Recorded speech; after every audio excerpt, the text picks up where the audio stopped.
What's up, everyone? Rasheen Barber here, the Wrestling with Change coach. Got a special guest with me today. Been really looking forward to this conversation. My guest today wears a lot of different hats. He's a former Division I baseball player.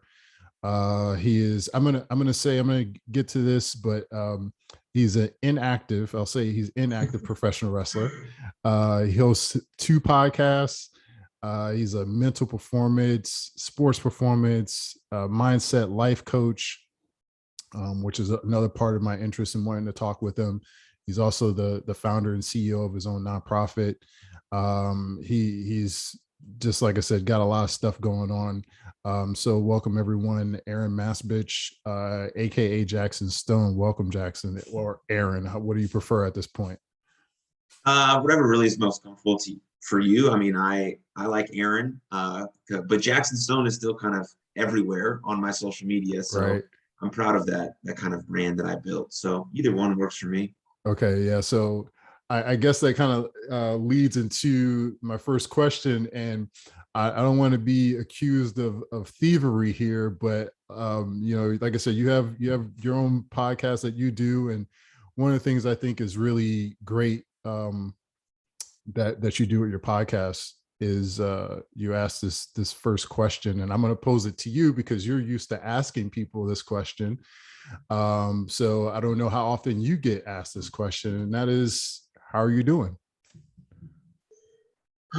Well, um, in this question always seems like it would be easy to answer, but then over the journey of my podcast, now I'm like 115 episodes in, it's actually quite a hard question to answer.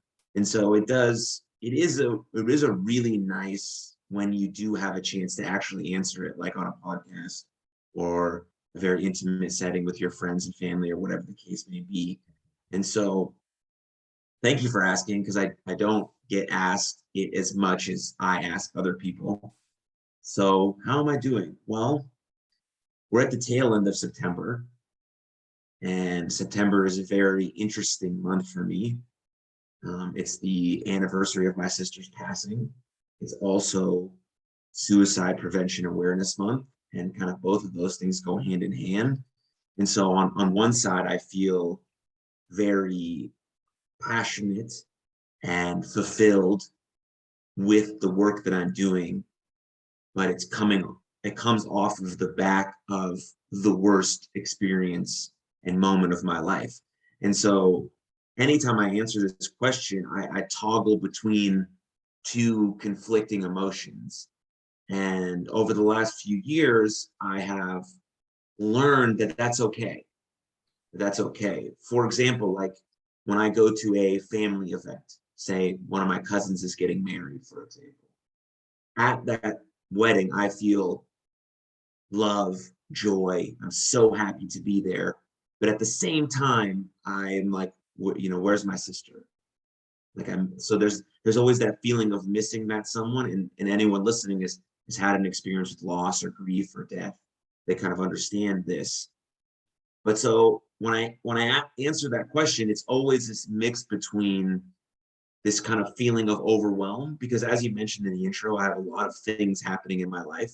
I'm trying to do a lot of different things, but they're all circled around this central theme of trying to help people, trying to end mental suffering. And so then I know that that's what I'm supposed to be doing. I know that I'm pursuing this thing that's intrinsically motivated. That's my passion. That's my purpose. But it feels overwhelming at times. And you probably understand that this kind of work is very hard because you put in a lot of effort and effort and effort, and sometimes there's no sort of reward for anything that you do. But then one person sends you a text or you get a reply to your email. It's like, this is what I needed in this moment. And it kind of lifts you up and drives you forward to continue doing this kind of work that you're doing. So I have a lot of conflicting emotions day to day, but like overall, I'm very, very happy person. I love life. I have a lot of gratitude for the things that I have. I have a beautiful relationship and family and friends, and I consider myself to be one of the luckiest people in the world. But if I look deeper into that, it goes with all that other stuff that I just said.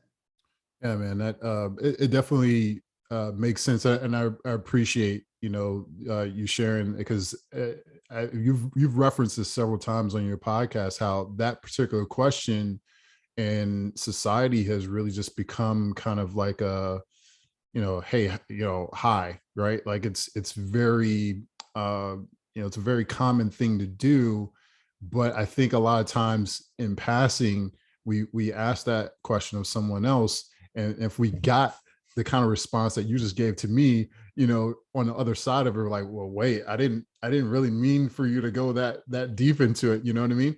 But it's like, why ask if that's not the case? Because we are here, right, as human beings, to really help each other, just like what you talked about. And sometimes someone expressing how they're really doing in that moment is what they need. They need someone to hear that.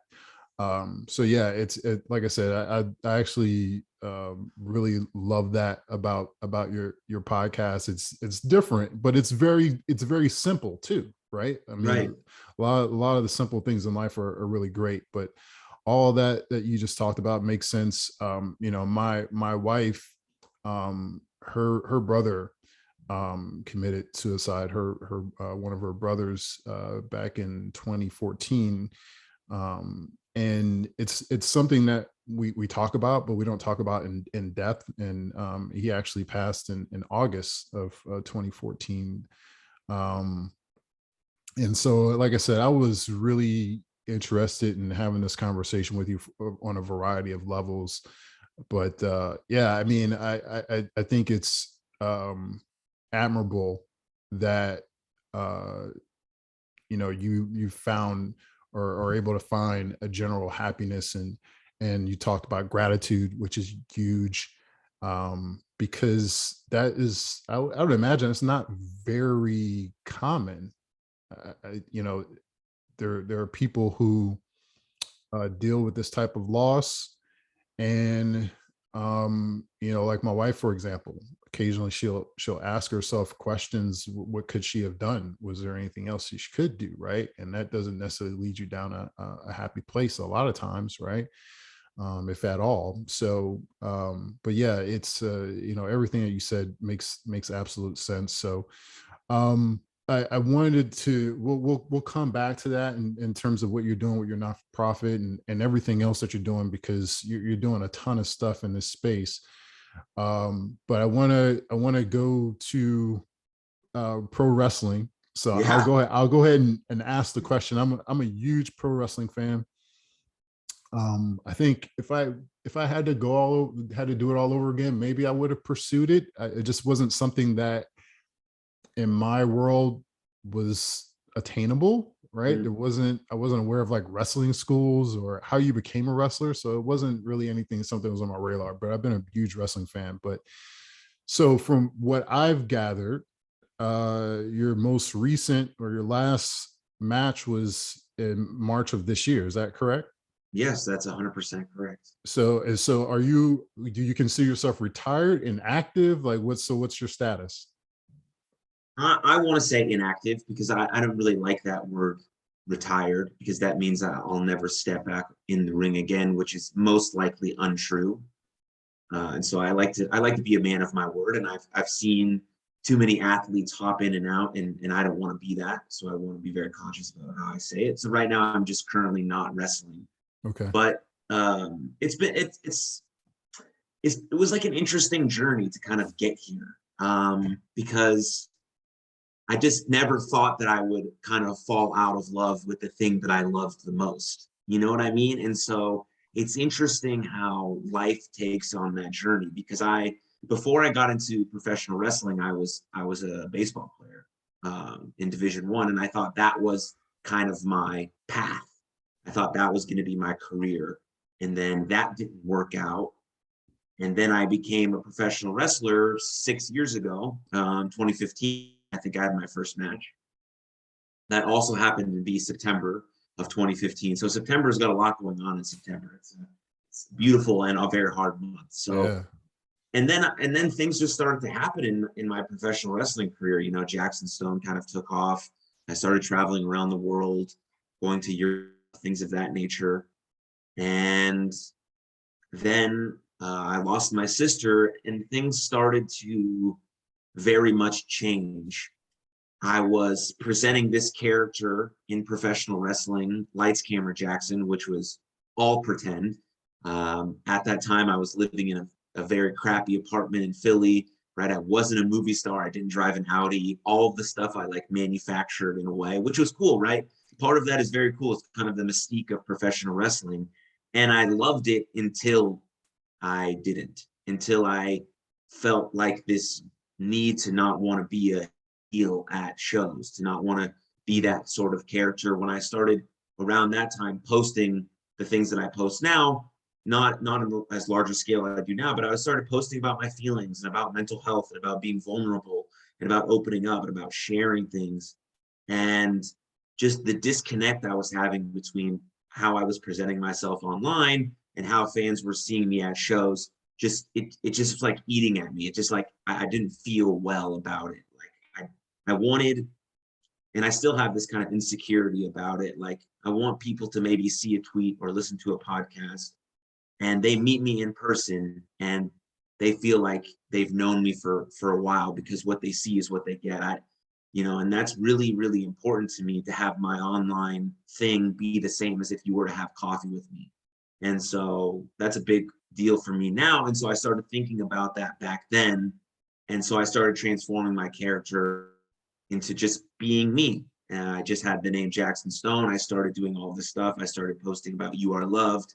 I started making videos, t-shirts, and all of these things, and started connecting the dots about how I could not spiral out of control, because that's where I potentially could have gone with my grief. But I decided to take it this route, and it basically saved my life. And then I moved back home to Dallas. I was living in Philadelphia. My roommate at the time was actually Wheeler Yuta, who wrestles for AEW. It's my guy.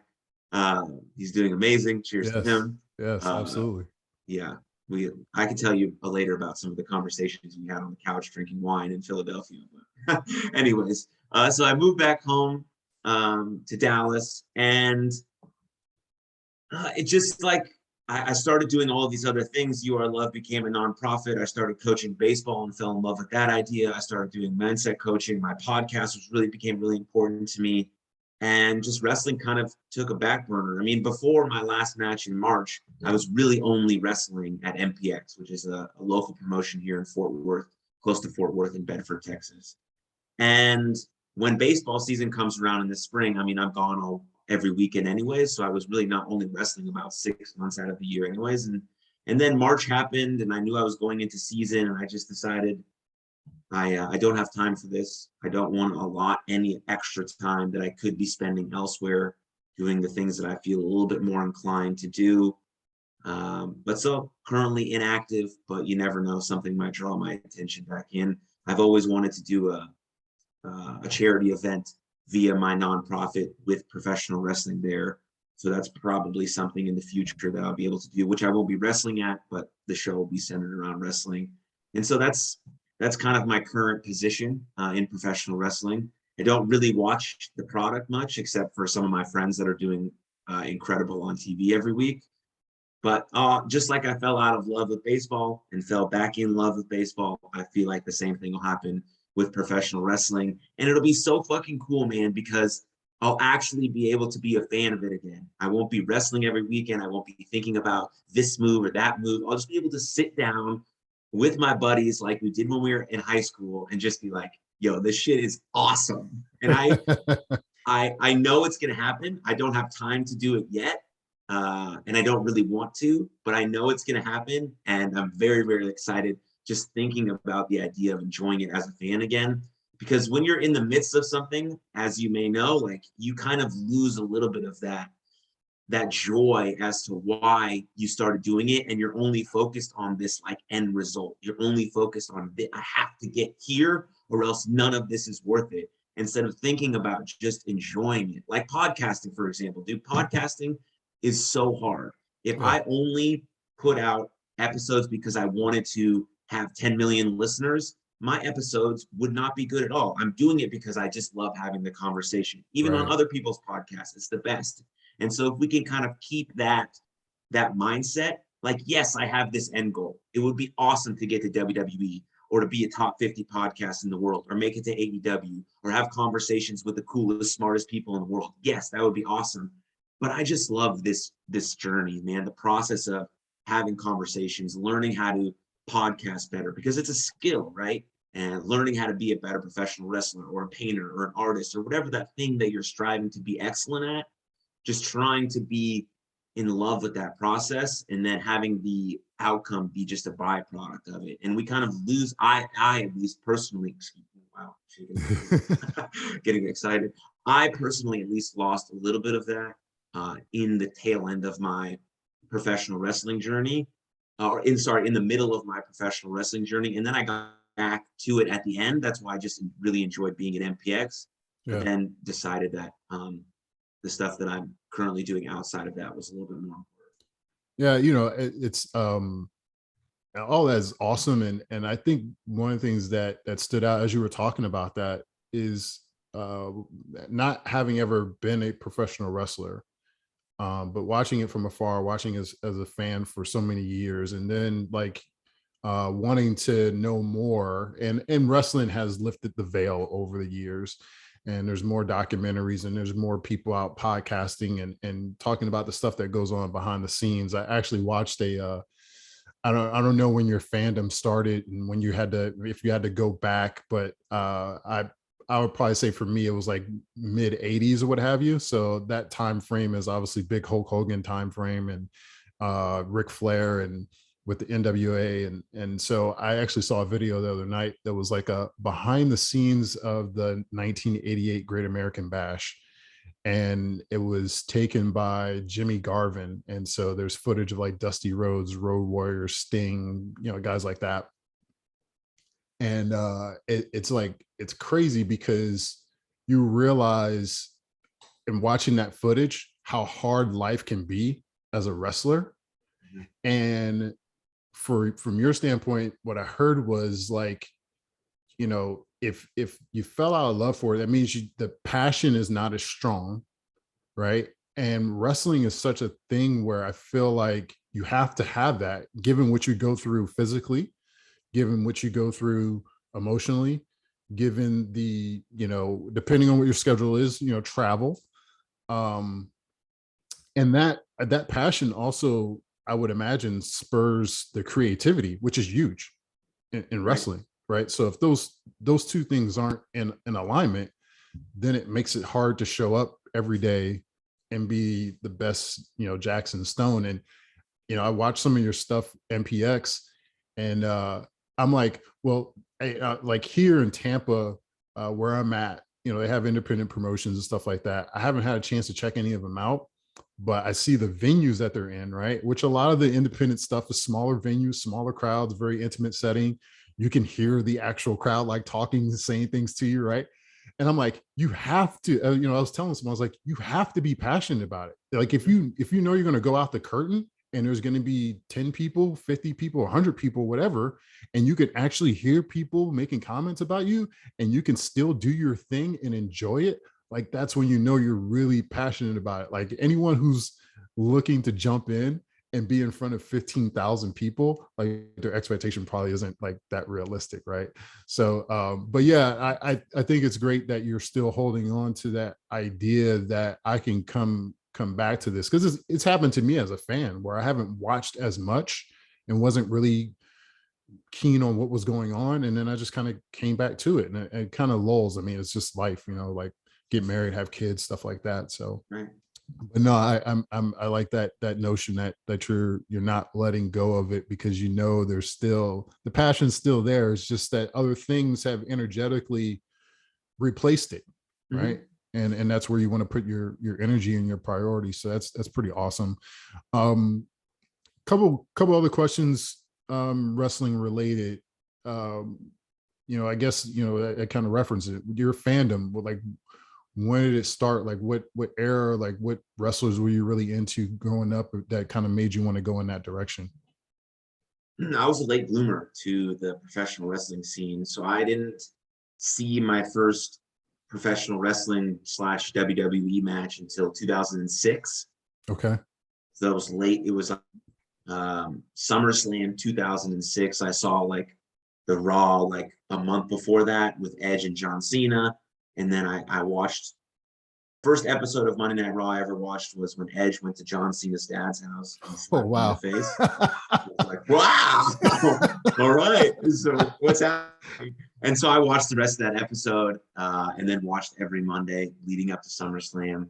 My parents bought me the pay-per-view 2006 SummerSlam, and then I was in, and and there was no like WWE Network, or if it's on like Yeah. Peacock now, like Yeah. there's no on demand. So we bought every DVD that was available, probably 50 to 100. I had T-shirts. I was beating up my pillow, and like I wasn't very young at this age. Like 2006 was the summer of 2006 was the summer before I went to high school. Okay, so it was hilarious thinking about it now, how much I would just get after it, like as a 15-year-old, just in my Right. room. And so that's when my fandom started. But I've circled back to everything like John Cena and Edge. Those guys like did it for me, so I'll always have lots of love for them. You know, the favorites are The Rock, right? The Rock. That's where I got Stone from, because when I was playing baseball in college, everyone knew I loved WWE. I would have the team over to watch pay-per-views throughout college. It was awesome.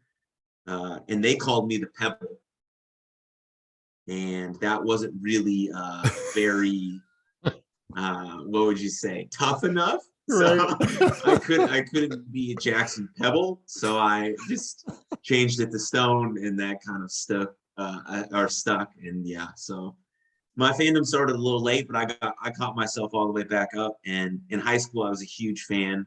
I wore a wrestling T-shirt almost every single day, which actually allowed me to make a couple friends who also were wearing wrestling T-shirts. I joined the wrestling team. I played baseball, and then it fluctuated a bit in college. But then I kind of knew that I wanted to do it after college, and so I started watching it again, having team pay-per-views, things like that. And yeah, amazing, an amazing, Very amazing cool. thing. Very cool. What would you say in your pro wrestling journey was the biggest lesson that you learned that now I guess not only that you could apply to your career as a wrestler, but just like life. So what was the biggest takeaway that you got during that time? I think the entrepreneurial skills that I learned as a professional wrestler that I didn't know that I was going to need as a professional wrestler have become paramount to me.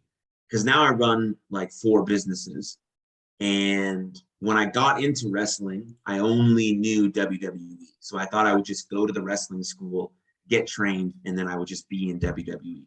Thought that was it. It was like a very naive look at the trajectory of it. I should have thought, and then I related it, and then I got into it a little bit, and then I related it more to like my baseball career and how that works with college, minor leagues, major leagues, and then it started to click in my brain. And so then I found out about independent professional wrestling and how you have to kind of create a name for yourself, make yourself a brand and a business, and then move from that to higher levels of indie, travel across the world, do all of these things, and then potentially WWE will sign you. So understanding that and being able to put myself out there was very important for me. And understanding how to travel, understanding how to become a business and a brand and sell merch and market myself and create an online business. And all of those things have become absolutely crucial in my current business. And I think the number one lesson extrapolated from that, not only learning those entrepreneurial skills, but believing in yourself. That's unbelievably important. Like if I had no belief in myself, I would not have been able to go out in front of no matter how many people were out there in my underwear, perform with a fake name if I had not believed in myself. And that belief in myself has translated into being able to just jump in the deep end with everything else that I've got going on with my nonprofit, with my podcast, with my coaching, just this belief in oneself, acknowledging your own value, because everyone has uber amounts of capability and resilience and value. And we just have to be able to acknowledge that and find that within ourselves, and then slowly take these little steps forward, which lead to these big moments that we didn't even see coming, but we were proud enough and acknowledged ourselves enough to just do it, to just go do the thing and have this belief in ourselves. And I think learning that as a professional wrestler, putting myself out there, doing the thing that I said I was going to do, has really, really helped me in my life. And then learning all of those business related skills, because I graduated from college with a health education degree. And so for training myself, and I was a personal trainer at one time too, but having some sort of business knowledge has been very, very beneficial for my journey. Yeah, that's awesome, man. One of the things that you touched on, you didn't say it, but I've heard you reference it before, and I it's one of those things where, uh, and you probably can relate to this as a coach, where I will try to give the advice to someone or a suggestion to someone, and then I have to remind myself to follow it too. Mm-hmm. You talk about micro wins, and you kind of acknowledge that, like just paying attention to these smaller things that really build to the bigger picture. And it's so true. Like, I tell people all the time, like, you have to enjoy the process, enjoy the journey, or sometimes you have to stop and acknowledge like where you are now versus where you were a week ago, a month ago, a year ago, right? And then see all these micro wins, right, that they're amplifying you, right, and getting you closer to the ultimate goal. So yeah, it's definitely one of those things that, like I said, I acknowledge, and I share with people, and then I have to remind myself, like I have to do the same thing. um I was curious when you had mentioned this, when you were going through that process of, kind of redeveloping your character, and you're posting on social media, you are loved and everything like that. What was the general response to, I guess not only fans, but like in the locker room? How supportive was the locker room? That's an interesting question, because I got some mostly from my friends, the people in the locker room, other wrestlers. Always, always, always got really, really good feedback still to this day. Because You Are Loved does a lot of stuff in professional wrestling and type of support groups and things like that. But the interesting part is that I got a very kind of unexpected response from a lot of promoters that I was working for. Hmm. Because I was presenting such a character, then started kind of doing these things on social, and then sort of sending this kind of message that I was altering my character. I put out a few promos. I got messages from promoters that I would work for regularly that they weren't sure if they could use me anymore, because what I'm posting is not tough and I can't look like a badass because of these things. And it makes you think a lot about, the stigma first of mental health. It makes you think a lot about what does a tough man actually look like, which I've been thinking about a lot lately. And it makes you think about what those promoters' preconceived notions are about this, where they got those thoughts from, and how potentially we can start to unravel that and unpack it and meet at like this point where we kind of agree what this is all about. And it makes you think about guys like Eddie Kingston, who are the personification of what this is, like talking about things that are vulnerable and hard, and having a sense of what his emotions are, but also being very tough, All right. nose to the grind, will do what he has to do to get the things he needs to get done, but also knows what it feels like to be depressed and anxious, and is open about talking those things. Yeah. And so that wasn't really around when I started doing that, 2, 3 years ago. I think the stigma around mental health is transformed, and it is transforming due to all the work that people are doing. But yeah, so that was kind of the interesting part about it. And I at that time, I didn't really know what to say to those promoters. I wasn't sophisticated enough with my language to have the right words to be able to say something that where I could potentially invoke a really good conversation between the two of us, I just kind of said, okay, that sounds good. Like, you don't have to use me anymore, something along these lines. Yeah. Now I would have the ability to have an actual conversation and potentially change their mind or see where they're coming from or something that could be productive for the both of us.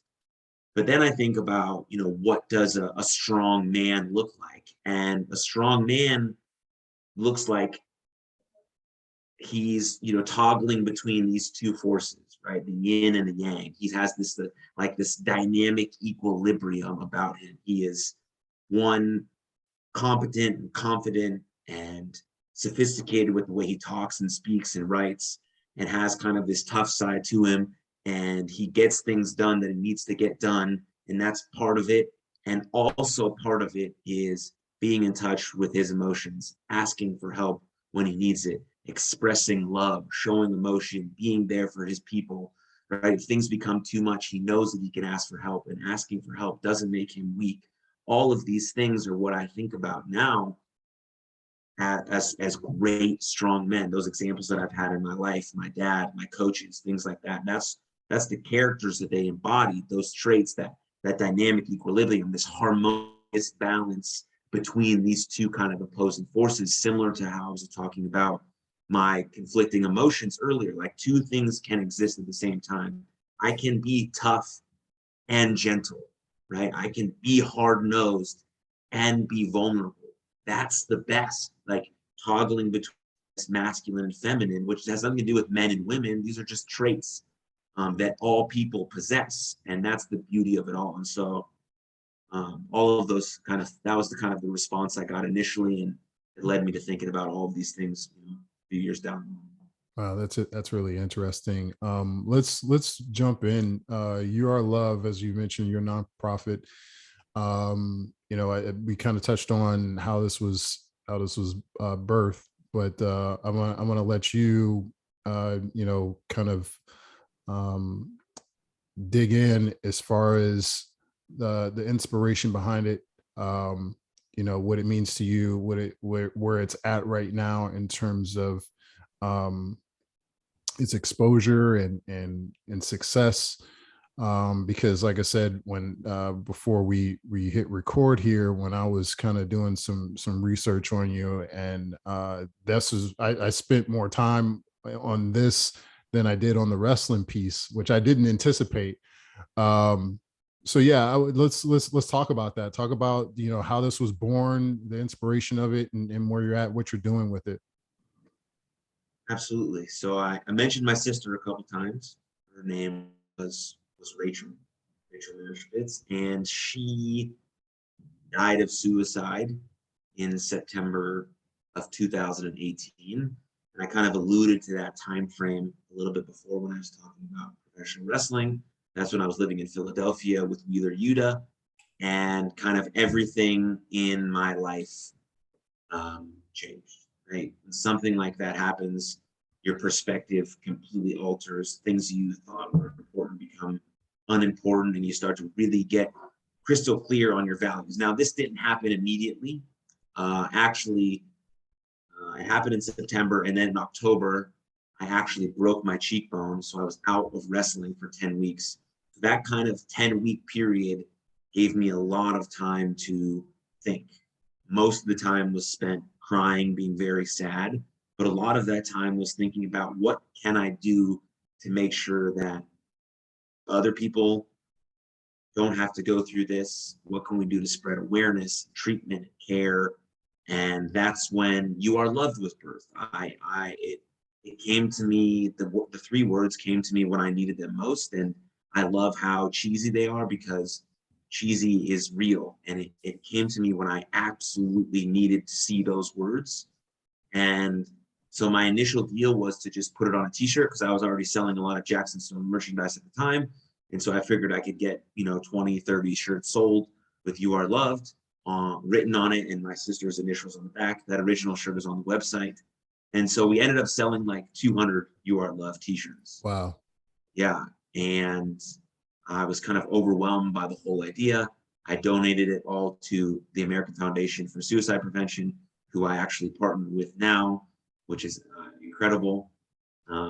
And so that turned into, what more can I do out of a t-shirt? So that turned into me just having people share their story. So I wasn't doing a podcast yet. I just wanted people to record themselves, basically sharing their mental health journey, because I think story sharing saves lives. It allows us to connect on a very human level, that we're all struggling with something and we're not alone. And so I did that as a YouTube series. That kind of took off really well. And then I started doing my podcast and having kind of those two things interjoined. And then when COVID hit, I was a full-time professional wrestler at the time. And so when COVID hit, I actively didn't have a job anymore. So I was doing some of these things and thinking about them long term, but didn't know exactly how I was going to fit it in, and then how I was going to go all in on it. And then COVID hit. And so I had no choice really. And so to pay my bills, I took a job at Walmart, and I worked at Walmart for 3 months for 10 hours a day. And all I did was plan, plan, plan, plan, plan, and then stopped working at Walmart after 3 months because I knew I needed more time to go all in. And so I went all in. I made You Are Loved a nonprofit. I created a mindset program called Champions Adjust. I started a clothing brand named Shop for Everybody, and I went all in on my podcast. And so COVID was kind of a blessing for me. I'm sure other people can feel that way. Obviously, it was terrible. That doesn't really need to be said. Everyone knows how awful it was. Right. But for me, that break, that kind of slap in the face, that kind of, you need to get going on what you're here to do. That's what I did. So then You Are Loved took a while, but it became a nonprofit officially. And then 2022 was kind of our big year. We had our first fundraising and donation event in March of 2022. We raised almost $20,000, which was incredible. Wow. We actually have our second event.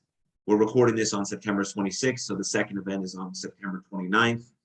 And so with those funds, with all of that stuff, our aim, our number one thing is to remove the financial barrier from seeking mental health care. So we are trying to pay for, sponsor people's mental health treatment, whether they want to do that online via telehealth, or they want to see a person, someone in person. We can either directly pay for that, or we can subsidize that payment through one of our scholarship programs. And then in the professional wrestling space, we host support groups, 2 support groups every month, specifically for professional wrestlers and their mental health. We do webinars every other month. We do events. Right now it's twice a year. That might increase. We have a bunch of merchandise, a lot of videos on YouTube. And so that's kind of the mental health initiatives we have going.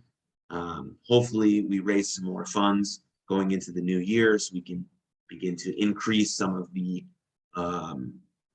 therapy sessions that we're providing for people. We can increase the amount of support groups that we have. We can do more events, and we can kind of push more of these mental health initiatives forward. Most of our stuff is around the Dallas-Fort Worth area, but the professional wrestling side is kind of all over the United States, as I have 2 therapists working for me, doing kind of those support groups and things of that nature. And then all the information really can be found on our website, which is youarelovedlife.com. And yeah, that's kind of the current update for You Are Loved. That's good stuff, man. And you talked about like a lot of this kind of being born out of the pandemic, and I hear some of those stories too, because like you said, I mean, there was a lot of, I guess, for lack of a better word, bad stuff that was that came out of that. I mean, I'm also someone that looks back on that time, and I'm grateful for it, because of the imposed isolation. Like my daughter, my youngest daughter, was born in October of 2019. So when everything shut down, she was like 4 or 5 months, and I was taking my parental leave. And that's when I started my process in terms of, the journey of becoming a life coach. And it was like, because the world, and this is what happens in general, right? Like the world comes to a halt, and there's still noise, but there's just not as much noise. Mhm. And all of a sudden these answers start flooding to you. Mhm. And that's why I tell people all the time, like I'm also a certified yoga instructor. And I tell people, like, when I started getting into meditation, that's when all the answers started coming to me, because I was shutting out all this outside noise and I was slowing everything down. And all of a sudden, like, these big questions that we always have, like, the answers are starting to come to me. So, Yeah, you know, man. it's crazy, like, how many stories I've heard when people, I talk to people like, oh, how did you get in this? Well, back in 2020, I'm like, oh, pandemic time, right? And so yeah, I mean, yeah, you hear these horrible stories. You know, like I said, we don't have to go there, but there's so many other, people who were able to find themselves, find their passion, find their purpose. And so it's good to hear that, because there was so much, and I guess still is a lot of negativity that surrounds that particular time frame. And but it's always great to hear, like, success stories that come out of that. It's all the stuff that you're doing is really awesome. um as far as because one of the things I thought was really interesting there, you talked about the therapy work um in the pro wrestling space. Like, I'm curious to know, like, how much, I guess, maybe pushback, or because, you talked about, like, the stigma surrounded, like, with promoters and everything like that, like, we can't use this type of character and this and that. And yeah, it's like part of that is a business, and it's TV business and it's show business, and you have to be always mindful of how things will be presented to fans and how they're going to accept things. And sometimes I think people can forget, like, how accepting, or how things are changing in society, right? So as you've kind of moved into that space with the therapy work and everything that you're doing with your foundation, how receptive have wrestlers been to this notion of, like, yeah, like, I need to really, like, talk to someone to work through this stuff, and maybe not talk to another wrestler, because Right. that's the spaces that we tend to go. Like, when we're struggling with something, we talk to someone who's also in the same space, and sometimes that's not the best person. So how's that reception been? Good and challenging, I would say, because I think professional wrestlers know that they need to talk about their mental health, because the job is very difficult, because on one, you're normally presenting a character that's not really you, and then you become adored, cheered or booed, either way you're adored for that character, and then who you really are gets conflated with who you're presenting, and then you go home to your wife or your partner and they tell you to take out the trash, and you're like, no, fuck you, I'm a world champion. And Right. so you're not, you're just a regular person who happens Yeah. to have a cool job. And Yeah. so the identity thing gets really mixed, because normally those who go into professional wrestling found professional wrestling because it was kind of the only niche community that really accepted them. And Hmm. so it becomes a really hard battle of our identity, of trying to figure out who we really are. Like, who am I? What are my core values? What do I stand for? What do I represent? How do I show up for my friends and family that know my real name? But then how do I want to present myself as a professional wrestling character on TV, at these shows, on social media? And can I draw that separation? And sometimes they get conflated. And that's when kind of our mental health issues start to arise. And that's just one side of it. Of course, there's a lot of head trauma, which causes a lot of issues. There's a lot of anxiety built up with the pressure. There's internet trolls, of course, like anything on social media.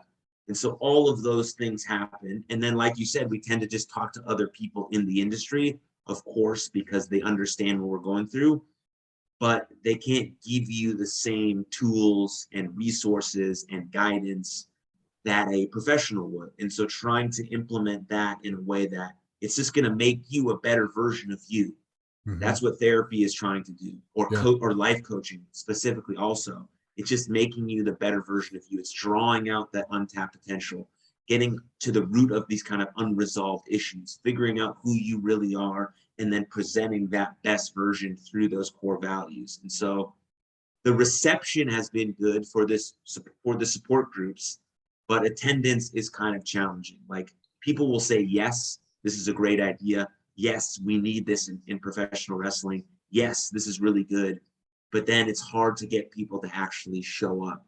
And Yeah. so I'm wrestling, no pun intended, with that idea of what can I do to, because right now everything is free, right? All the services are free, which in one end I think is really good. Yeah. And then the second idea, I think it's not good because they have no monetary stake in the game to actually show up. And Yeah. so I'm trying to work through those ideas right now and trying to talk to people who are smarter than me about these things, who've built kind of these nonprofit businesses, about what they do. And so I'm working through that. And but yeah, that's kind of where I'm at. Yeah. It's interesting because a couple weeks ago I was having a conversation with another wrestler on Instagram.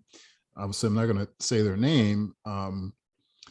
So I had reached out to them and, asked them if they wanted to come on the show and talk. And, they responded that it sounded like a good idea. And then, they ended up posting something, I think the same day. And it was just like, whoa, like, wait a minute. This is the same person I was talking to. And from what they posted, definitely sounded like they were going through something. And I reached back out to them on social media and I told them, I said, I saw your posts, and just to let them know, like, I'm not coming to you as a podcaster now. I'm not coming to you as a wrestling fan. Like, this is just, I'm another person, right? Because again, sometimes you just need to bounce whatever's going on within you off of someone who's going to be completely objective and not have or necessarily looking for anything in return, right? The only thing that and this sounds like you're in a similar space, is like the you know there's so much value in being able to help someone. Like, you don't necessarily want anything in return. Like, what you're getting from the feeling from helping someone is enough in a lot of cases. So yeah, that's why I was curious about how that's been. And I think you're right, just in terms of like trying to figure that out, because it's important, just as society as a whole. But if we're talking about pro wrestling, like how do you break down that barrier to get people to see the value? Mhm. And offering it for free is cool, and definitely people can be able to see the value in it. But like you said, you get some skin in the game, then that kind of ups your awareness, it ups your engagement, potentially. So yeah, I'll be interested in see how that journey works out for you, because I can tell you're really passionate about it. And I think it's important, like the life coaching for me. um I feel like that's a great space too, that wrestlers need to come to, people in general too. But yeah, just especially wrestlers, just because, like, I mean, life in general is going to kick you in the teeth. Oh yeah. And I can only imagine when life kicks you in the teeth, but then like you're like literally getting kicked in the teeth, right? Like like the physical demands and everything that comes with being a pro wrestler, right? Dealing with that, and then you step outside of that, and then you have, like in your case, right, losing your sister, someone that you're really close with. Like, for you, what were the tools that you used to manage that time frame after her death, and what versus what are the tools that you use now? Hmm, great question. I initially didn't really do anything. I took like the first month to just be at home with my family. And then I went back to Philadelphia and got injured. And then when I got injured, then I was like, I don't know what to do. And so I started looking on the internet about what people do with grief, how they handle it. And I joined a support group. I joined a support group for suicide loss survivors. And that group changed my life or saved my life. I've been in that group for 4 years now. We meet at least once a month. And it was just a space for me to be in that people knew exactly how I felt. Because, your friends, close friends can love you and support you, but they don't understand really this exact feeling. And so people who can feel the same guilt and shame that I felt over this, constant beating yourself up about what could you done, boom, all this stuff. And so I learned that in there. I learned to be okay with how I felt, to allow myself to process my grief through the different stages, to feel everything that I felt. And then I started getting into the actual tools of it all, the the meditation, the journaling. I've always been into working out, so that was always a huge savior for me. Like going to the gym, moving my body, using my body. That was always huge for me. So I kept doing that. Thank God. I still had the motivation or the discipline to go to the gym. So that was really helpful. But the meditation, the journaling, the thinking about these other tools and habits, understanding that it's okay to feel, all of these things have helped me along the way. And then now learning some other stuff about my body language, the way I breathe, my self-talk, how I view success and failure, what it means to be alone, what it means to be happy, focusing on the process. All of kind of these other tools now have been interjected in my life. But initially it was working out and the support group, and then learning all of these tools through that and through the courses and the certifications that I've gained, similar to you, throughout my journey of getting here and feeling the way I feel now, which is generally a sense of gratitude and joy for my life. Yeah, man, that's awesome. I tell people all the time. I look at as you go through life. I'm a little bit older than you, so as you can tell by the beard, but It looks good. It looks good on you. I appreciate it. But I tell people, man, once I started getting into meditation, I divided my life up into two halves at that point. Even though it wasn't like halfway through it, whatever, but I looked at my life like before meditation and after, Mm. because we're talking about something, and this is a lot of the conversations that um I just have with people in general, because even though there are so many like gurus out there and books and websites and podcasts and all this type of stuff out there, people are still in general very intimidated by these tools that you're talking about. Journaling, even for me, I've just recently gotten to a better habit of journaling. It was very intimidating for me, like to write my words out and then read them back and be like, oh, wow, I'm like, getting this stuff out, or just like writing and then feeling like my hand had taken control over what was in my brain, you know? But like meditation, I tell people, I'm like, first time I tried to sit down and meditate or lay down, I was in my bed. This was before I was still single at the time, before I was married, had kids. I lay down in my bed, I set my timer for 1 minute, close my eyes, and I'm laying there and I'm thinking like, all right, it's got to be like 45 seconds. And I take a peek at my clock and only like 7 seconds had gone by. And I was just like, what in the world is going on? But I did that. I worked from 1 to 3 to 5 minutes, 7 minutes, so on and so forth. And I immediately started to notice I was sleeping better. My mind wasn't racing when I laid down at night. um, I started to become like more aware of my actions, the words that I was using. I was apologizing a lot more just because of that awareness. Even when people weren't expecting or looking for an apology, it was just really crazy. And it's just like one of my go-to. You talk about breath work, like all that stuff is very simple, but it's so beneficial if you just tap into it. And just that at a minimum, right? If we can get more people to understand that and engage in it, like, it seems like if you really pay attention to the news, which I don't, that the world is like falling apart. But it's people like you who are just like, I'm doing the work. That's all I'm focusing on. Right. And if you do that, that's what's, helps our communities. Right. So yeah, it's crazy. Just that tool itself, the breath work, the meditation, all that stuff can make such a huge impact. Um, let's talk a little bit about your coaching. And you referenced it earlier.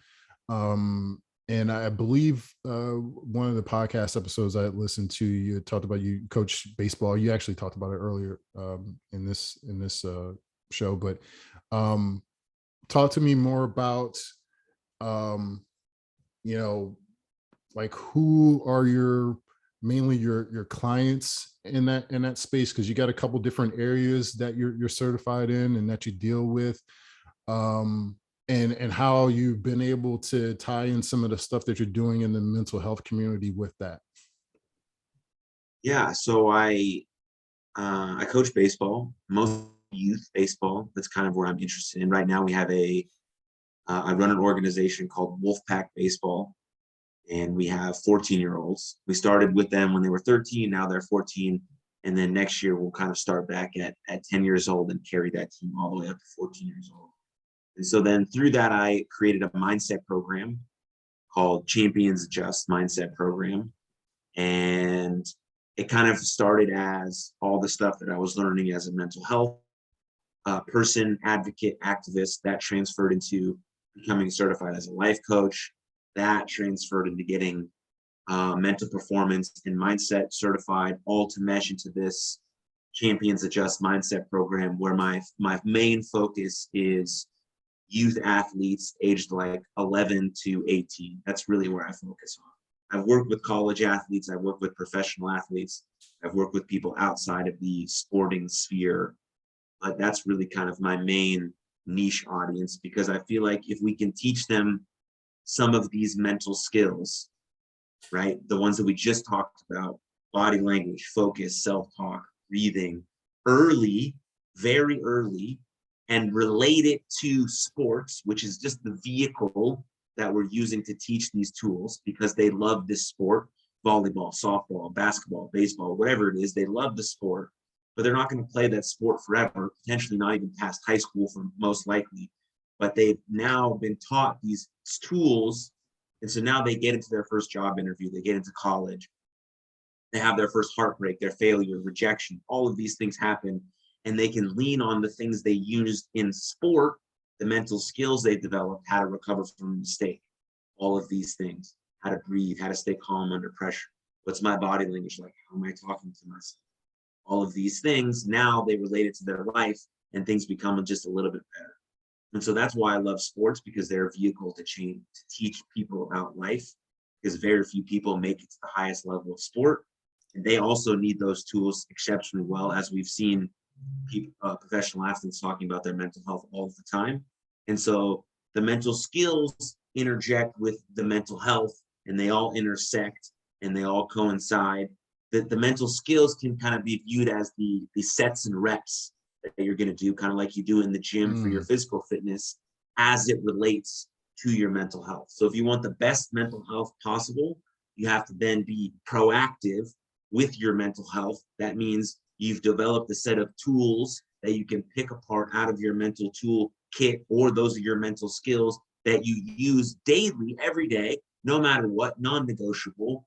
But then when things start to go bad, you know what you can do, because you've already developed a set of tools and habits and skills and protocols that allow you to get yourself out of your bad way just a little bit more healthy and a little quicker than you would have if you were just starting to develop these tools when the crisis hits.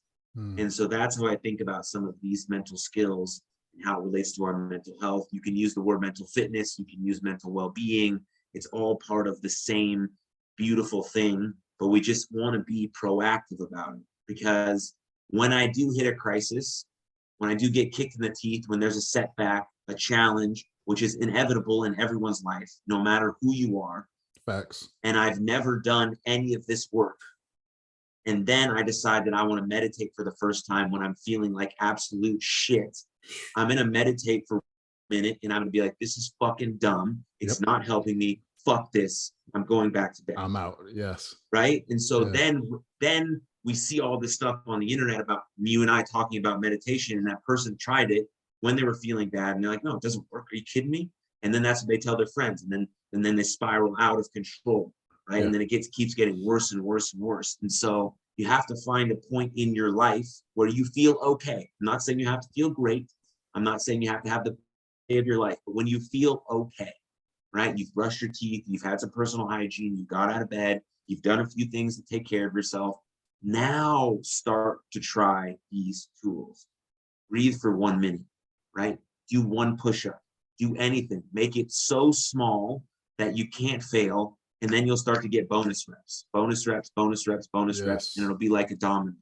And then you have a huge set of tools that you can rely on that know work. So then when you do feel like shit, you're like, aha, I practiced this that one time. I know it works for me. This is what I'm going to do because this is who I am. I show up for myself when I need me the most, and I'm going to stick to my protocols right now. And then you start to feel a little bit better and a little bit better. And that's a continuous journey. Yes. You're never exonerated from the work. It's never not going to have to be put in. Yes. But you're just going to get better at it. And you're going to be more confident in yourself with these tools. And that's kind of how I look at teaching youth, coaching youth, and how we can build our young men and young women to be the best version of themselves on the most consistent basis, kind of regardless of the external that's happening. Yeah. Oh, that's amazing. That's amazing, dude. I love that. Especially that age range, 11 to 18, man, how critical. I mean, I talked about with the, COVID, my youngest daughter, I'm so grateful because my wife and I were both at home, work at the same company. And so, here it is, she's about to turn 3 next month and she hasn't had to step 1 foot in daycare. And I think about how many, before COVID, before everyone was sent home or out of work, like how many people were just dealing with the fact that I get a couple weeks off and then I got to put my kid in daycare or have a babysitter come, right? But so and it's a critical time frame, right? Like from the time that they're born, they're learning all this stuff. Everything's brand new, right? So it's such a critical time frame. But I would say, like after that time frame, those kids that you're working with, man, how much shit do kids in that age range go through? Like it is insane. Like I can't even. I'm 43. I can't imagine some of the stuff, with public high school that's not too far from where we live here. Has had the school shut down like 3 times in the last like couple weeks because of like either gun threats or actually like a kid having a gun on campus or just insane, right? And like I went to high school in a small town in Alabama. Like not to say that it can't happen there, but it didn't. And I never even thought about it, right? So again, I think about those. I was thinking about those kids, and from the standpoint of like what are they going through when they go back to class and they're asked to come back to class, and you're like, okay, yeah, I don't think this place is safe. So how can I even think about learning? And like that age range is so critical, man. That's amazing. That you're working with that population, man. I absolutely love that. I know we're well over an hour, man, and I didn't even anticipate going this long, but I appreciate your time, but I wanted to wrap this up, and one of the last questions I wanted to ask, you may have already referenced it. I've mentioned already, meditation, breath work, and all these different tools that we have access to. We don't have to pay money for them, right? We just got to be able to invest the time to learn about them and then apply them. Mhm. So I was someone who really struggled with anger for a long time, didn't realize it, wasn't even aware of it. And then I became aware of it. And then I got to a point where I was like, okay, I got to do something about this before it really puts me in a bad spot, right? Where I end up hurting myself or hurting someone else or going to jail or whatever, right? And and so one of the things I started doing was I'd be at work, and one of the things that would drive me crazy and still do are just like meetings that go far too long. And it was so crazy. So Aaron, I'll give you this one example. So I'm sitting in this meeting, and it's gone like probably 30-45 minutes longer than the scheduled time. And I'm sitting there at this point, I'm well checked out, and I'm getting angry. And for the first time, I noticed what anger felt like in my body. And what it was like, I felt like this general heat that started in the pit of my stomach, and I felt it rising up to my chest.